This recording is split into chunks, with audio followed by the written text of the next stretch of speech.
ก่อน10 บาทก็ได้เนี่ยมาอย่างได้มาอุ่นได้เลยเนาะเดี๋ยวเขามากันได้เลยครับปีถ้วยปีของการมาเดือดปันกว้างเนาะปีถ้วยปีของน้องพี่เขานะตัวนอนนะครับว่าอย่างนี้เราต้องช่วยนะพอตัวมันมาต้องมีที่ปูที่ดีที่ไทยเราต้องแต่ตัวเลยมาทาของทาสีมันลื่นมันปัดตรงนี้มันที่มันหย่อนๆยากๆแบบนี้นะการพูดแบบนี้ล้วนเข้าเรามันจะแต่แล้วนะถ้าการหายากเราจะเข้าใจนะต้องไม่ห้องอยู่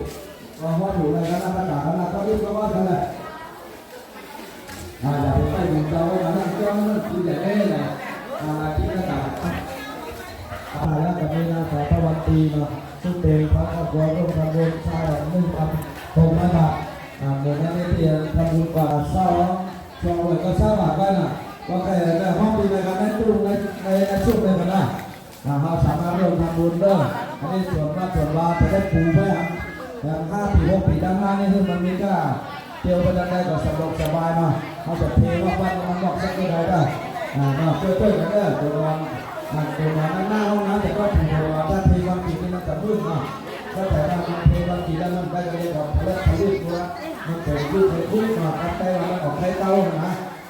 ภาษาพม่าของน้ำมันชุบก็คงเรียนเท่าคนนั้นกับน้องเจ้าผ่านโลกแล้วก็ในวันนี้